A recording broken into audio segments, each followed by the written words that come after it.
আসসালামু আলাইকুম। সবাইকে স্বাগত রইল নতুন আরেকটি ভিডিও দেখার জন্য।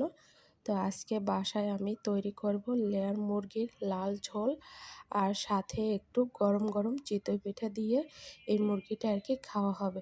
তো প্রথমে আমি মুরগির মাংসটাই রান্না করে নেব। তো এখানে পরিমাণ মতো পেঁয়াজ, রসুন আর জিরেটা আর আদাটা আমি কিন্তু বেটে দিয়েছি, আর পেঁয়াজ রসুন কিন্তু আমি আস্ত দিয়েছি। আর এখানে কিন্তু আমার কিছুটা এলাচও থেতো করা আছে, আর বাকি সব ধরনের গরম মশলাও আমি পরে দিয়েছিলাম। তো এর ভিতরে আমি হলুদ, মরিচ আর লবণ দিয়ে এখন মাংসটা আমি একটু ঢেকে রাখছি। আর এই মাংস কিন্তু ঢেকে রাখলে এর ভিতর থেকে আর কি পানি বের হয়। তো এখন আমি মাংসটা খুব সুন্দর করে এরকম আস্তে আস্তে কষিয়ে নেব। আর এই লেয়ার মুরগির মাংস কিন্তু অনেক শক্ত হয়, যার জন্য এটা প্রেসার কুকার ছাড়া এই মাংসটা সেদ্ধ করা সত্যি অসম্ভব হয়ে যায়। তো আজকে কিন্তু আমি এই মুরগিতে কিছুটা আলুও দিয়েছি, কারণ চিতই পিঠে দিয়ে তো এই মুরগিটা খাওয়া হবে, সেই জন্যই আর কি সাথে একটু আলুও দিয়েছি।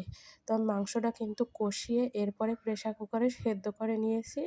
সেদ্ধ করা হয়ে গেলে এরপরে আমি আবারও সেই কড়াইতে ঢেলে নিয়েছিলাম মাংস। তো এখন কিন্তু আমার মাংসটা পুরোই সেদ্ধ হয়ে গেছে। তো দেখতেই পাচ্ছেন মাংসের কালারটা কিন্তু সত্যি সুন্দর হয়েছে।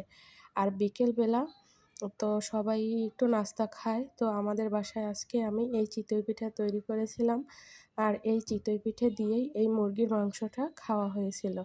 আর গরম গরম চিতই পিঠে দিয়ে কিন্তু মুরগির মাংস খেতে সত্যি অসম্ভব মজার হয়।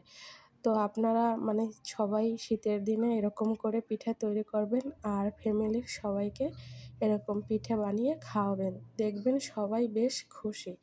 আর আমার বাসায় বাচ্চারা এই চিতই পিঠাটা খেতে বেশ পছন্দও করে। তো ধন্যবাদ সবাইকে।